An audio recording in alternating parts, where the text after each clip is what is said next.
Imagine for a moment that it was your privilege to have a brief interview with God, in the course of which you were allowed to ask one question. What would you ask? Now, you would have to think this over very carefully, because this golden opportunity would come to you only once, and you would have to be most careful that you didn't ask a silly question. Well, you might try God out with a Zen Buddhist koan, such as, beyond the positive and the negative, what is reality? And the Lord would turn to you and say, my dear child, your question has no meaning. And you wouldn't have the opportunity to think up a meaningful one and come back. So perhaps you should have asked, what question should I ask?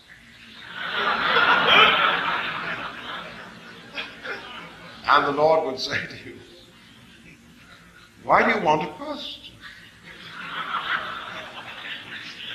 See, it seems you do want one, don't you? Because you feel that something is wrong if you don't have a problem. Well, you've got one. That is, the insoluble problem of trying to win without losing. Now, as long as you can keep that problem, you'll be busy. Only, however, until you see that it can't be solved. But there are all sorts of ways of presenting that problem in such a way that you cannot see that it's meaningless. And the better gurus are very clever at bringing these ways out. You may see, for example, if you are invited to practice intense concentration,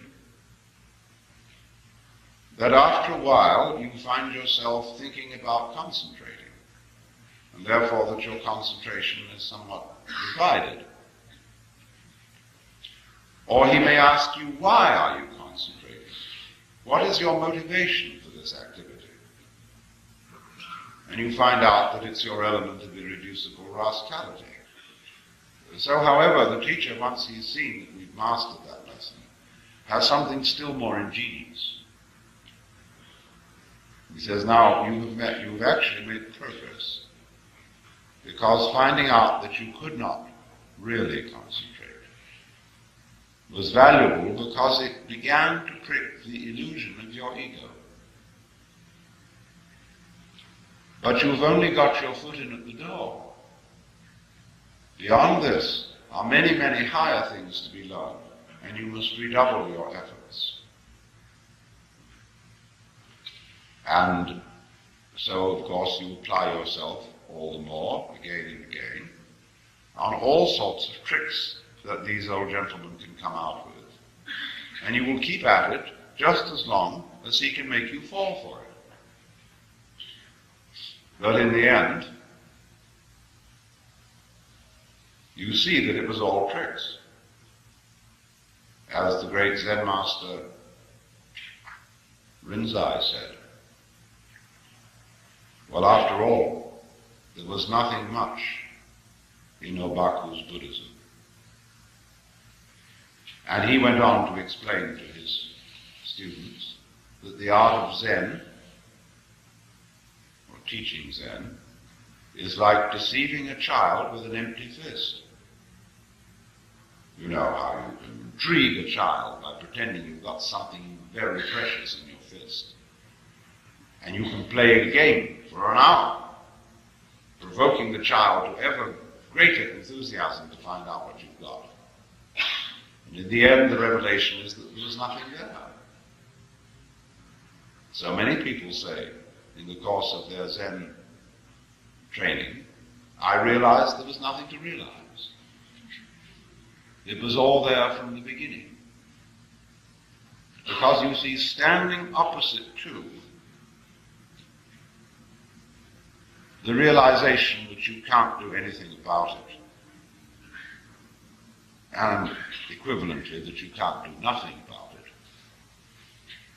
comes, of course, the awakening that the reason for that There is no you separate from you. In other words, when you try to control your thoughts or control your feelings, there is no difference between the thoughts and the controller. Because what you call the thinker is simply your thought of yourself. The thinker is a thought among thoughts, and the feeler is a feeling among feelings.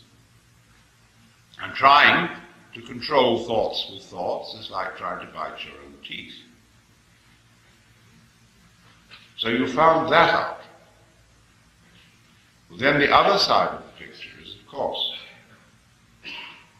that if you do find that out, you discover that the project of controlling yourself was unnecessary, because you were yourself a Buddha from the very beginning.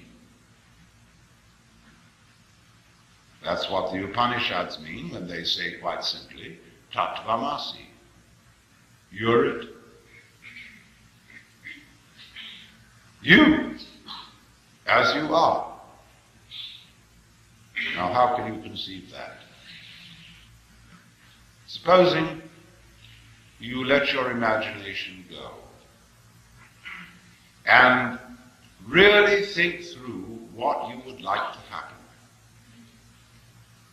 Imagine the most gorgeous state of bliss that you can conceive, where there are no worries, no anxiety, no haunting future with unpleasant consequences. You're in control of the whole works, and you're sitting on your lotus, perfectly content.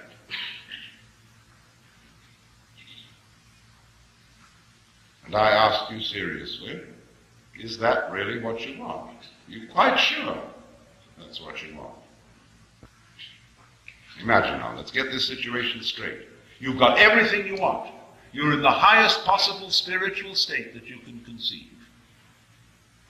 And yet, I haven't really surrendered myself, because I know it all.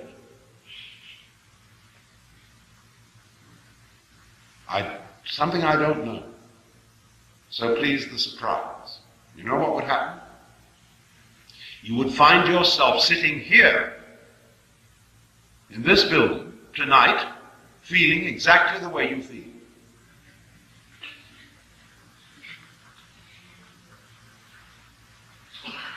There's your answer. Because after all, don't you have it all? Look. You have the feeling of yourself.